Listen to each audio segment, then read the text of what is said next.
பையன் வெயிட்டே போட மாட்டேங்கிறான், மசில்ஸ் எல்லாம் இருக்கே இல்ல அப்படின்னு சொல்றவங்க இது ரெகுலரா குழந்தைங்களுக்கு உணவுல கொடுத்தீங்கன்னா இது வந்து rich source of calcium, magnesium, நிறைய சத்துக்கள் இதுல அதிகமா இருக்கு. சோ குழந்தைங்க வந்து நல்ல வளர்ச்சிக்கும் உடம்பு இருக்கிறதுக்கும் இது உதவியா இருக்கும். இப்ப உங்களோட வீட்டுல சர்க்கரை நோயாளிகள் இருப்பாங்க, இப்போ உங்க அப்பா அம்மா யாருக்கா சுகர் இருக்கு, சுகர் பேஷண்ட்ஸ் பூமிக்கு அடியில விளையிற கலங்கு வகைகள் சாப்பிடவே கூடாதுன்னு டாக்டர் சொல்றோம். என்ன சாப்பிடலாம்? பூமிக்கு அடியில விளையிற கலங்கு வகைகள்ல பனங்கிழங்கும் முள்ளங்கியும் நீங்க சாப்பிடலாம். பனங்கிழங்கோட glycemic index low glycemic index அப்படின்னா என்ன அது வந்துட்டு உங்களுக்கு சாதாரணமா ஆட்களுக்கு புரியுறமா எப்படி சொல்லணும்? அதாவது ஒரு உணவு நம்ம எடுத்துக்கிட்ட உடனே இன்ஸ்டன்டா கலோரியா கன்வெர்ட் ஆகி பிளட்ல குளுக்கோஸ் ஆச்சுன்னா அது வந்து கிளைசிமிக் இண்டெக்ஸ் கூட இருக்குன்னு அர்த்தம். இனிப்பு சத்து மிகுந்த பழங்களோ ஒரு ஸ்வீட் சாப்பிடுறோம், ஒரு சாக்லேட் சாப்பிடுறோம், பனங்கிழங்கு வந்து மெதுவா ஜீரணமாயி கொஞ்சம் கொஞ்சமா சுகர் லெவல்ல ரிலீஸ் பண்ணும் பாடியில சர்க்குலேஷன். அப்ப அது கிளைசிமிக் இண்டெக்ஸ் லோன்னு அர்த்தம். சேஃபஸ்ட் சர்க்கரை நோயாளிகளுக்கு இப்படி பண்ணீங்கன்னா இந்த மசில்ஸ் எல்லாம் தொலைன்னு இப்படி தோல்லாம் சுருக்கமாயி லூஸ் ஆயிருக்கும். அப்ப அவங்க எல்லாம் மசில்ஸ் இருக்கிறதுக்கு நான் ரொம்ப துவண்டுட்டேன், சர்க்கரை நோய் வந்து நான் ரொம்ப மெலிஞ்சிட்டேன், என்னோட மசில்ஸ் எல்லாம் லூஸ் ஆயிடுச்சு, இப்படி தொங்குது, இப்படி ஆட்டினா லூஸா ஆடுது, எனக்கு திருப்பி என்னோட பழைய மசில் வரணும், பழைய ஸ்ட்ரென்த் வரணும், நான் பழையபடி நல்லா தோல்லாம் இருக்கணும் அப்படின்னு ரொம்ப கவலையா இருப்பாங்களே. சரி, நான் எனக்கு சர்க்கரை வந்ததுனால என்னோட மசில்ஸ் இப்படி ஆயிடுச்சா, நான் திரும்பி பழையபடி குண்டாக முடியாதா, வெயிட் போட முடியாதா, என் மசில்ஸ் இருக்க முடியாதா? ஆணி வேர்கள்லயே கற்பக விருட்சம் மரம்னு சொல்லக்கூடிய பனைமரம். ஏன் ஒரு மரத்தை எப்போ ஒரு மரத்தை கற்பக விருட்சம்னு சொல்லுவாங்க? எதனால சொல்லுவாங்க?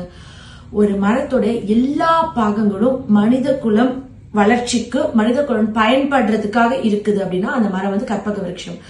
பனை மரத்தோட அதோடைய அந்த ஸ்டெம் வந்து பாத்தீங்கன்னாக்க உங்களுக்கு வந்து வீடு கட்டுறதுக்கு, அப்புறம் அந்த காலத்துல வந்துட்டு ஒவ்வொரு அடுப்பு எரிக்கிறதுக்கு அதுக்கெல்லாம் யூஸ் பண்ணிருப்பாங்க. அதோடைய விரிஞ்ச அந்த ஃபேன் மாதிரி இருக்கிற அதோடைய ஓலையெல்லாம் வந்துட்டு வீடு கட்டுறதுக்கு, மேல வீட்டு நெய்யறதுக்கு அதுக்கு யூஸ் பண்ணுவாங்க. அப்புறம் பதனி குடிக்கிறதுக்கு யூஸ் பண்ணுவாங்க, நொங்கு சாப்பிடறதுக்கு யூஸ் பண்ணுவாங்க. அதுக்கப்புறம் நொங்கு வந்துட்டு பழமானோடனே அது நிறைய தடவை சின்ன வயசுல நாங்க சுட்டு சாப்பிட்டுருக்கோம், உங்களுக்கு ஞாபகம் இருக்கான்னு தெரியாது. பல்லுல எல்லாம் மாட்டிக்கும், அது எடுக்கிறதே கொஞ்சம் கஷ்டமா இருக்கும், ஆனா டேஸ்டா இருக்கும்.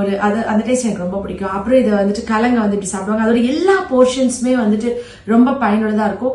100 வயசுக்கு வாழணும், நம்ம வந்துட்டு நம்மளோட ஆயுட்காலங்களே கம்மி ஆயிட்டு வருது, அதுவும் இந்தியர்களோட ஆயுட்காலங்கள் கம்மி ஆயிட்டு வருதுன்னு ரொம்ப கவலையா இருந்தது. ஆனா பனங்கிழங்கு காலங்காலமா சாப்பிட்டவங்க நம்ம பனங்கிழங்கு ரெகுலரா எடுத்துக்கிட்டே இருந்தோம்னா நம்மளோட ஆயுசு காலங்கள் கூட ரொம்ப கூடி வரும். நம்ம ரொம்ப மசில்ஸ் எல்லாம் ஸ்ட்ரென்தன் ஆகிறதுக்கு, சர்க்கரை நோயாளிகளுக்கு சர்க்கரை அளவு குறையறதுக்கு, இன்சுலின் சுரபி இயற்கையா கணையத்துல சுரக்கிறதுக்கும் பனங்கிழங்கு ரொம்ப சப்போர்ட் பண்ணுது. சோ உங்களுக்கு இன்சுலின் அளவு குறையா சுரக்குது உடம்புல, கணையம் வந்து ரொம்ப வீக்கா இருக்குன்னு சொன்னா அதை வந்து ஸ்ட்ரென்தன் பண்றதுக்கு கூட நீங்க இதை வந்து யூஸ் பண்ணிக்கலாம். சரியா, அப்புறமா வந்துட்டு பெண்களுக்கு இது எப்படி நான் தேங்காய் பாலோட சாப்பிடலாம்னு சொல்லியிருந்தேன் இல்லையா, கர்ப்பப்பைக்கு. பெண்களோட யூட்ரஸ் ரொம்ப வீக்கா இருக்கு அப்படின்னு சொன்னா இதை வந்து ரெகுலரா தேங்காய் பாலோட மிக்ஸ் பண்ணி இந்த பனங்கிழங்கு மாவை சாப்பிடலாம். சரி, கர்ப்பப்பை வீக்கா இருக்க பெண்கள், ரொம்ப பீரியட்ஸ் ஒழுங்கா ஆகல, இரெகுலர் பீரியட்ஸா இருக்கு அப்படின்னு சொன்னா இது ஃபுல்லா கருப்பட்டி இருக்கு. எப்பயுமே ரெகுலரா நான் வந்துட்டு வேம்பார் கருப்பட்டி எல்லாம் வாங்கி வச்சுக்குவாங்க. அங்க எனக்கு யாராவது இருந்தாங்கன்னா அவங்க கிட்ட அந்த சிப்பியோட வாங்கிடுவேன். 300 இருக்கும் ஒரு சிப்பியில.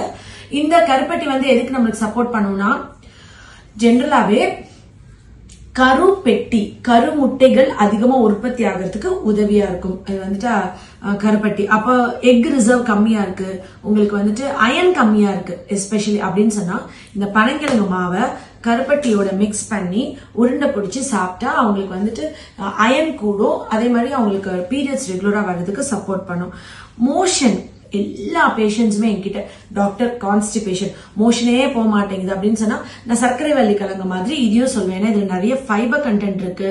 இது வந்துட்டு நார்சத்து அதிகமா இருக்கிறதுனால மலம் இலக்கியா இருக்கும், ஈஸியா மோஷன் போறதுக்கு. அவங்களுக்கு குடல்ல வந்துட்டு மோஷன் நிறைய தேங்கி நிக்காம ஒரு தடவையா கம்ப்ளீட்டா ஃபிளஷ் அவுட் பண்ணணும்னு நினைச்சா இது வந்து பனங்கிழங்கு வந்து இதுக்கு ரொம்ப சப்போர்ட்டிவா இருக்கும். நான் வந்து என்னோட குழந்தைங்களோட எலும்பு வளர்ச்சி, என்னோட குழந்தைங்களோட தசை வளர்ச்சி, கால்சியம் ரிச். இப்போ சில குழந்தைங்க எல்லாம் வந்துட்டு லாக்டோஸ் இன்டாலரன்ஸ் இருப்பாங்க, பால் கொடுக்க கூடாதுன்னு சொல்லுவாங்க. அந்த குழந்தைங்களுக்கு பனங்கிழங்கு நீங்க உணவுல கொடுத்தீங்கன்னா அவங்களுக்கு வந்து கால்சியம் அப்படி ரீப்ளேஸ் பண்ணலாம் நம்ம இது மூலியமா. நம்ம வந்து குழந்தைங்கள்ல இருந்து சின்ன வயசுல இருந்து பெரியவங்க வரைக்கும் இது வந்து பால்ல மிக்ஸ் பண்ணி கொடுக்கலாம், சத்து மாவுல மிக்ஸ் பண்ணி கொடுக்கலாம், தோசை மாவு, இட்லி மாவு, சப்பாத்தி மாவுன்னு நீங்க சமைக்கிற ஏதோ ஒரு உணவுல குழந்தைங்களுக்கு இது ஒரு நாளைக்கு ஒரு ஸ்பூன், பெரிய ஸ்பூனுக்கு, சின்ன ஸ்பூன்னா 2 ஸ்பூன் ஒருத்தவங்களுக்கு ஒரு கரண்டி மாவுல மிக்ஸ் பண்ணி அப்படியே ஊத்தி கொடுத்தீங்கன்னா அவங்களுக்கு அந்த சத்து டெய்லியுமே போயிடும். வருஷம் முழுக்க என் வீட்டுக்கு 400 கிழங்கு கரெக்டா இருக்கும்.